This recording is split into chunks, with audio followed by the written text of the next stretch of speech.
Hi everybody, it's Mr. D at In the Middle, Mr. D1 at blogspot.com, and this week I read an article in the Atlanta Journal-Constitution about perfect pitch, and I'm sharing it with you in this blog post today because I'm really interested in what your thoughts are about perfect pitch. And so I'm hoping that you'll read the article, and I'm going to share some of my thoughts here, and share your thoughts and comments and things in the blog post here or on Facebook or wherever.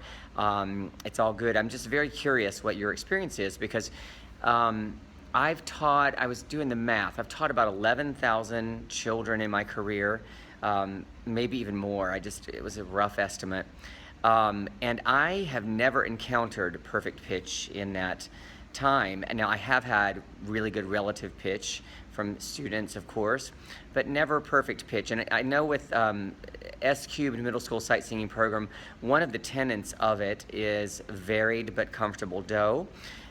So a lot of times as you're learning, the kids are looking at notes that we're not really using. I might have it in the key of A, but they're singing starting on E because I'm wanting to use a comfortable pitch zone for them in the early days of the program, but while I am actually teaching them how to read ledger lines above and below the staff, the things that often trick their eyes, like stem directions that are different.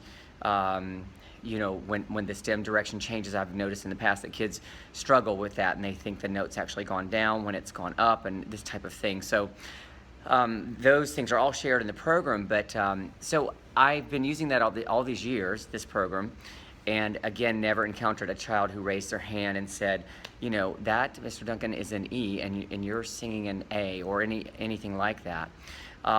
So I'm just very curious what your thoughts are. It said in the article, 1 in 10,000 students, people have perfect pitch. So it's clear from the article that this child has a gift, and it's clear, like Mozart obviously had a big gift as well, and there are students who can do miraculous things, but I'm not a researcher. I just wonder when, you know, how do you determine what perfect pitch is really, and I don't know. I just have a lot of questions about it. So if you're a researcher, share that research, or if you're a teacher who's taught for 30 years or 20 years or even 10 years, I'm wondering if you have encountered a child with perfect pitch, and what that was like, and how you knew, and all of that. Like, I don't know. It's really interesting, especially with S-Cubed being in there because of how I've created the program. And I've gotten questions from teachers over the years, just a few times, saying, you know, it's really odd for me to not sing the notes that are on the page. And I understand that it's odd, but for the kids, it's not odd.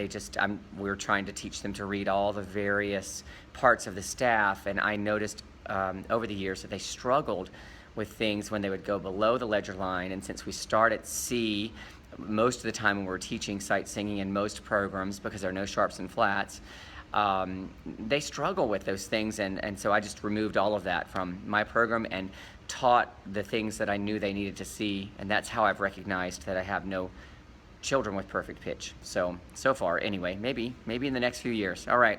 Well, share your thoughts. I'm very curious to know what your experience has been. All right. Have a great day.